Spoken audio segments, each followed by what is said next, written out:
Hey YouTube, Untamed here.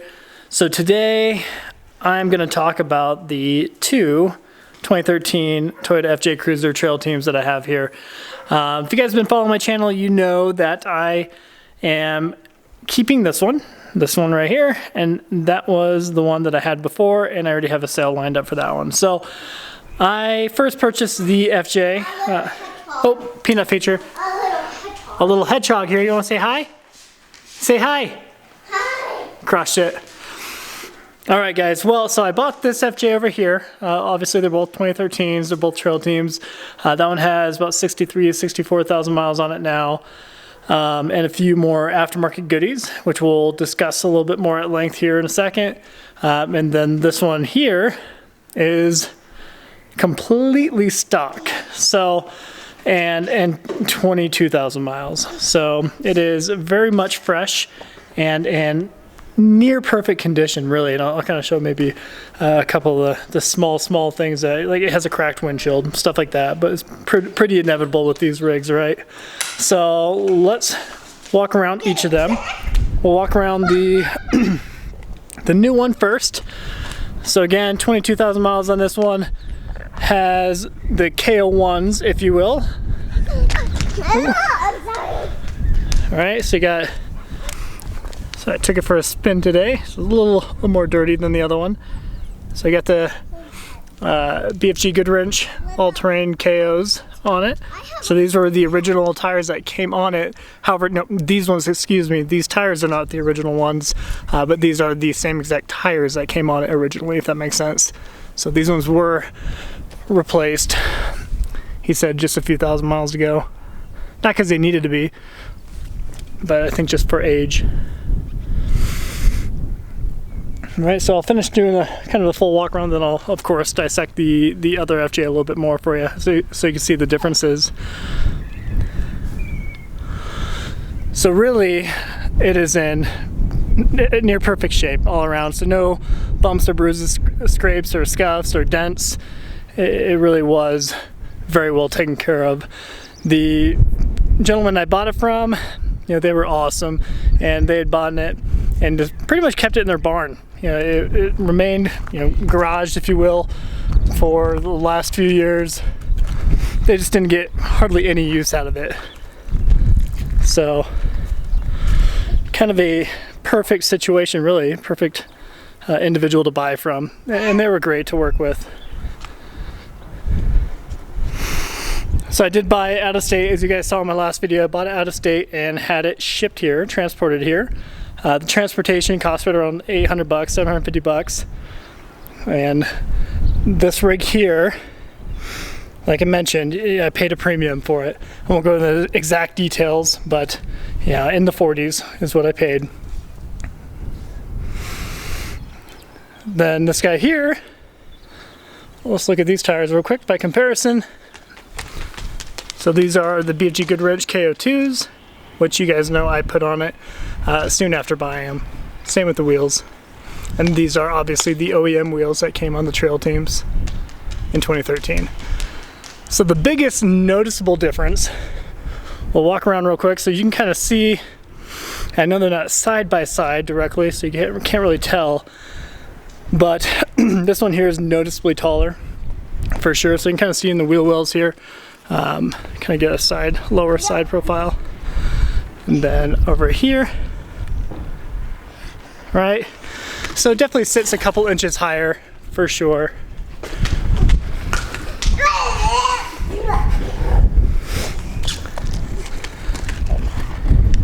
What you doing, Peanut? So, and that is because this one here has the Fox Performance suspension on it, with the Freedom Off-Road upper control arms.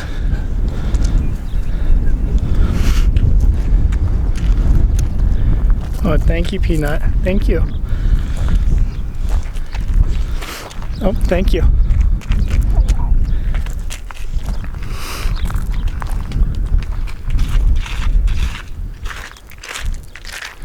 So this one still has all the rear badging on it, as you can see.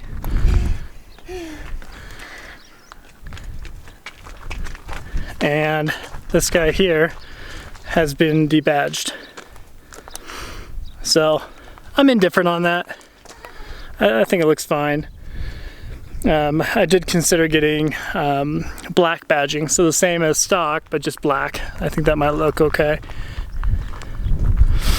I do love the look of the KO2s. They're a little bit of a larger KO2s, larger tire than stock size. I think stock are, I believe they're 265s, and then the ones I have on the far one over here are the 285s that I put on it. So I do like the look of them, and I like the look better with the white writing outward. However, it's small potatoes, really. One thing I love about this one is it has the TRD little catback exhaust on it.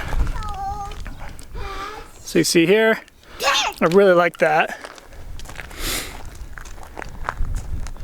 Whereas, you know, with the other one, I do not have that on it.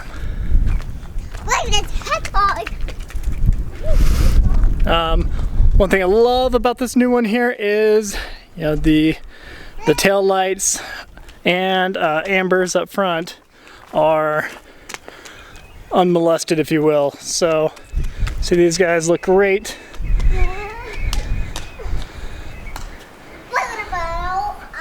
Right, love that. And I love having the Toyota front grille. I think that just looks beautiful. I'm a huge fan of that.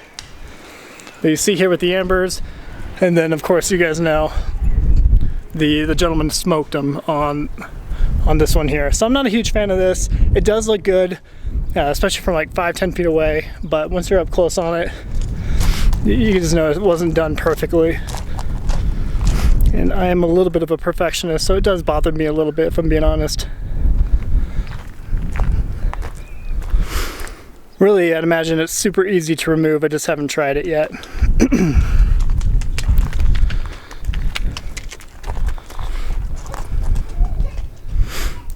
So we'll pop in the inside over here. Actually, before I do that, try to give you a look of, I don't think I'm gonna be able to totally get underneath it per se, but let's try. So, you can't really tell, I know it's kind of, the lighting isn't ideal for you, but it is super, super clean under here. Like no rust whatsoever. And I don't know, so that is a huge perk of this one. The other one isn't bad at all either. It's just, you know, you can just tell that there's 43,000 miles more on this one, that's all. This right here, this is legitimately a, what do they call them, rock sliders, right? So this is legitimately attached to the frame of the vehicle, whereas this one, I actually thought it was at first, but it is not. I thought that they had just attached, you know, welded on the footsteps, but that's not the case. So this is just attached to the rocker underneath here, whereas this one's, you know, mounted to the frame and a little bit more purposeful. And these came on at stock, for those of you who don't know that. So super, super clean. It does not get much better than this, really. So I'm beyond impressed with it. Tinted windows as well. Both of them have that.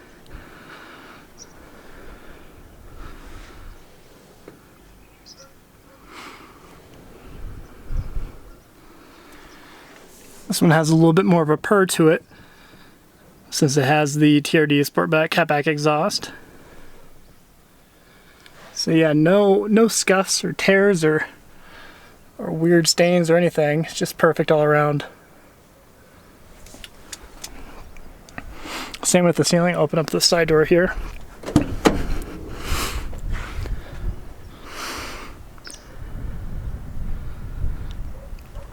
It's just perfect, and I'm super pleased with it. And the lighting is not the best, I'm sorry. But perfect shape. And oftentimes, you guys know, with most vehicles, it is very common to wear right here in the side bolsters, right? But as you see, it looks brand new. So it's just always kind of a little more worn right here.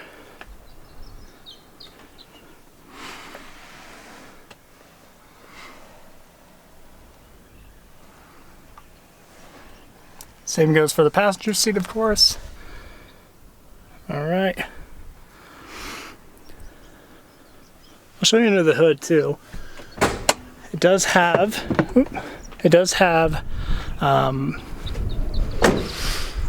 TRD air intake on it, and that's the only quote-unquote aftermarket thing, really, or not even aftermarket, I guess you could say, but addition to it for performance-wise.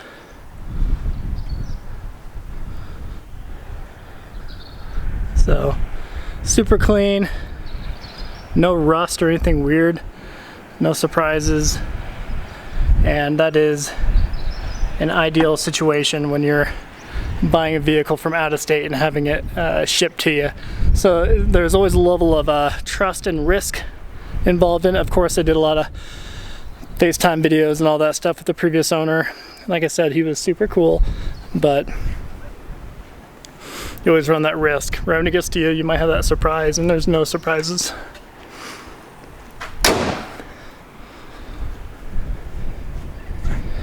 So no dents or dings or hail damage or anything up top. It really is just perfect. Sorry guys, if you can't tell, I'm definitely excited about it, and I can geek out all day. But I just want to share it with you. So nothing too different over here, of course.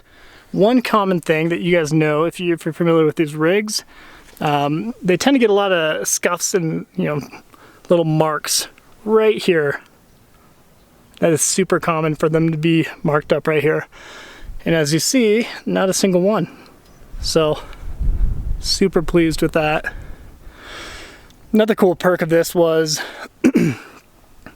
it came with all the original documentation. So all the original documentation, all of the service records up to date, all that stuff. So if you guys purchased a vehicle before, you know that is not always the case.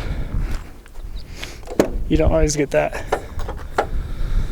So one thing that's different on this one is it has these little cargo nets back here. It's pretty cool.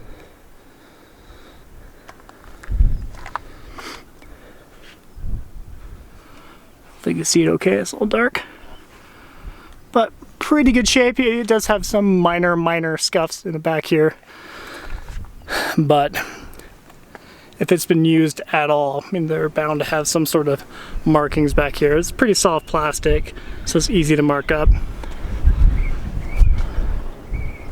Sorry guys, it's pretty windy as always.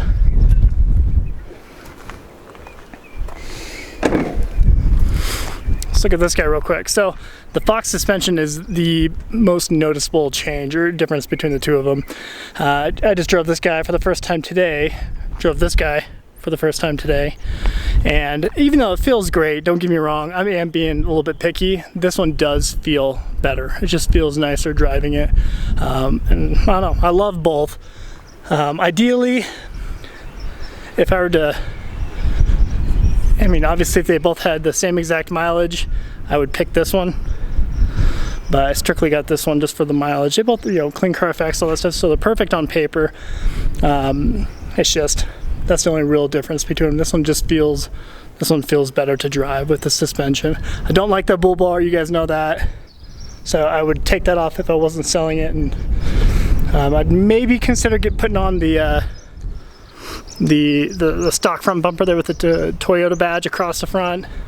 However, even that, I don't know if I'd really do that, just because I was pleasantly surprised with how good those Rigid Industry lights are up front.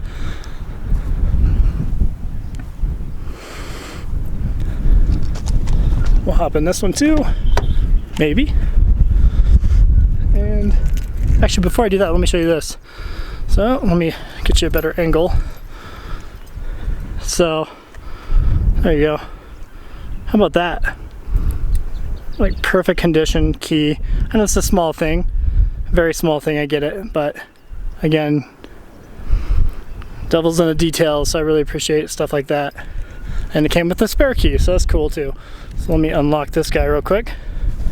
If I can find the key, thought I had it. As you guys know, I got the AJT design key fob for this guy here. You guys know that. So let me pop in here really quick and we'll wrap up the video here. So really, when it comes to the interior, I would argue that they are pretty much on par. A little bit more wear, slightly more wear over here, and even that is me being nitpicky. But seats are in fantastic shape.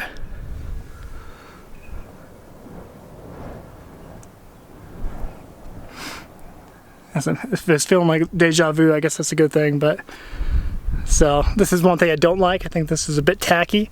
I mean, I just would have done it way better than that. I would have utilized these open.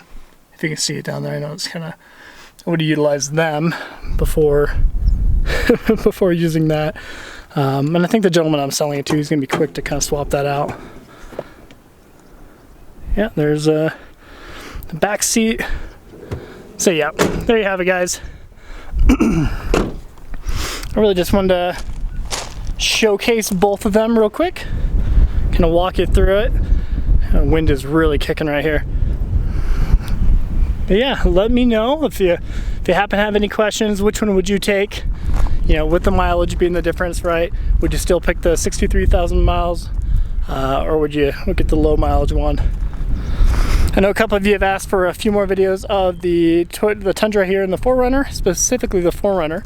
I'm happy to provide that to you guys here shortly. So stay tuned. As always, I appreciate you watching, and please like and subscribe if you appreciate the videos. Until next time.